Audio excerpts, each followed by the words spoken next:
And again, I think a lot of them are probably sincere.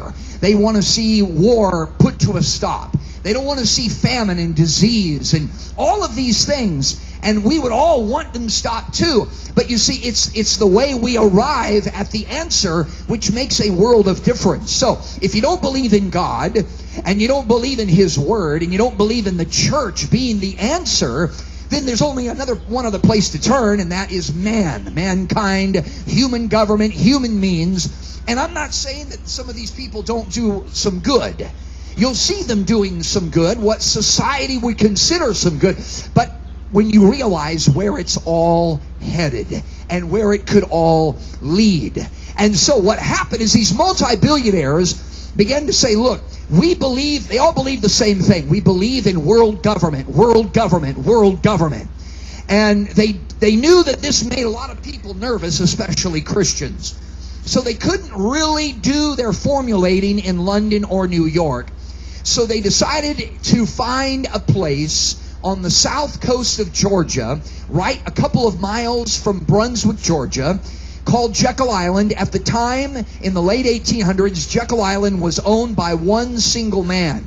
And don't quote me on this, but these guys, these multi-billionaires, paid him basically peanuts, something like $40,000. I can't remember the exact figure.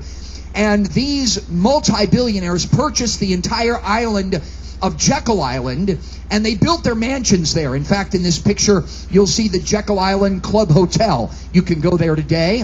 You can stay there, $300 or $400 a night, so consequently I did not stay there. But there's these men, these multi-billionaire bankers, that they don't just believe in having a national bank. They believe in world banking.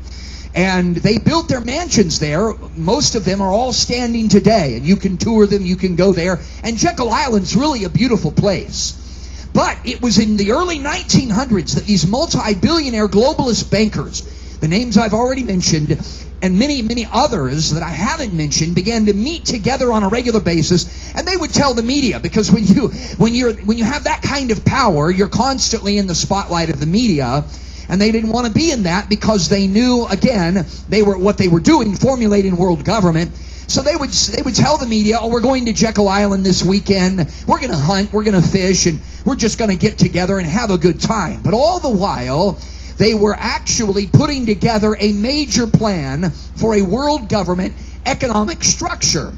And, of course, the best place to start is in one of the most powerful Western nations, the United States. So if they could gain control in a subtle way, sort of the United States economy, that would give them a major foothold in launching a global economic system. So in 1913, the Woodrow Wilson administration signed the Federal Reserve Act that these global bankers formulated in the early 1900s. Later on, President Woodrow Wilson lamented in his memoirs that he had signed the Federal Reserve Act. He said, I don't know his exact words, I don't have it memorized, but he basically, in a nutshell, paraphrasing, stated that he was sorry, he was majorly regretting that he had given away so much power of his government. You understand that it was Abraham Lincoln who basically said that there are many things that, the federal government should not be doing, but one thing the federal government should never give away, a power they should never give away, is its ability to produce and distribute its own money supply. In other words, back until the creation of the Federal Reserve, the United States federal government had the power. We owned our own money supply. No brainer, duh, makes sense that we would produce it, distribute it. But you see, many people don't realize the Federal Reserve, it's deceptive in its very nature, in its name, and that was on purpose, having the name federal in the title. There's really nothing federal about it. Now, it can get confusing, it can get very complicated, because they do work extremely close with the federal government, and they are headquartered in Washington, D.C., and so most people just assume that the Federal Reserve is in fact owned and operated by the federal government of the United States, when in fact it is not. It is a private global banking entity that just happens to be headquartered in Washington, D.C.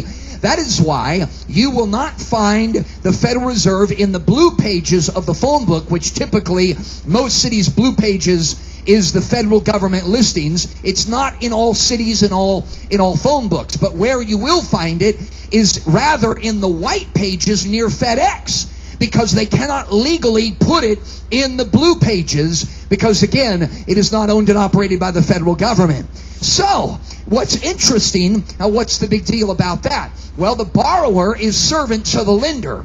And again, it was a subtle thing, and we did not immediately see the impact necessarily.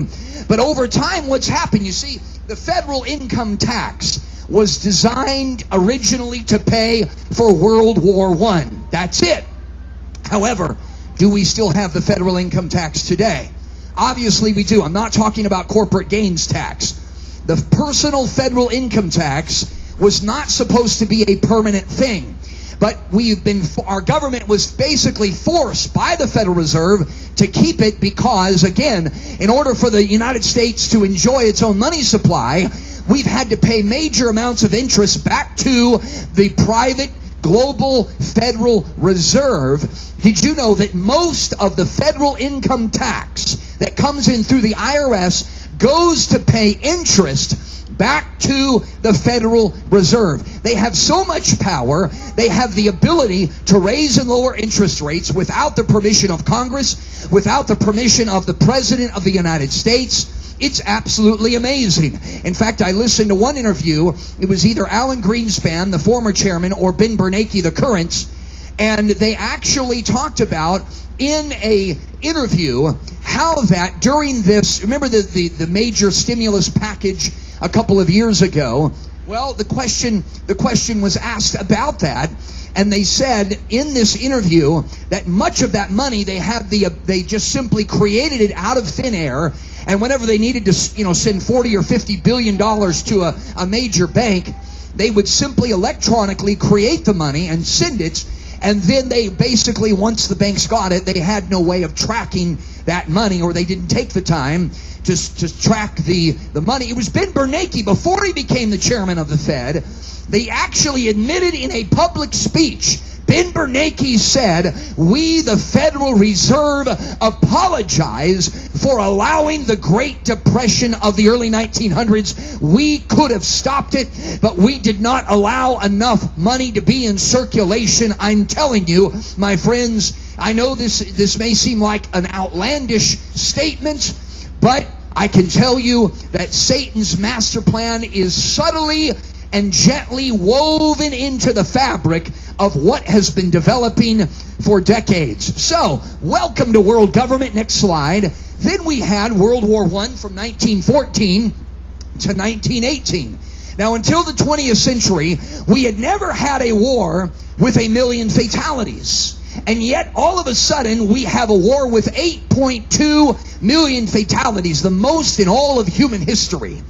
And so, consequently, these same globalists said, we've got to have a world government system whereby we can stop these rogue nations from starting world wars. Next slide. And so, because it was Germany that started the Franco-German War of 1870, World War I, World War II were plotted, planned, carried out by Germany.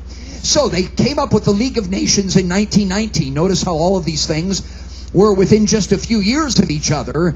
And it did not fly because the United States Congress did not get behind the League of Nations. So it flopped. And the next major war, obviously, was World War II from 1939 to 1945. This time, we didn't have 8.2 million dead, but we had 52 million dead. Now, stop and think about that for just a moment. 52 million deaths to this day. That is the most number of casualties in any war of all human history. I don't have time right now, but we have evidence that these wars were possibly prophesied in the Bible. Now,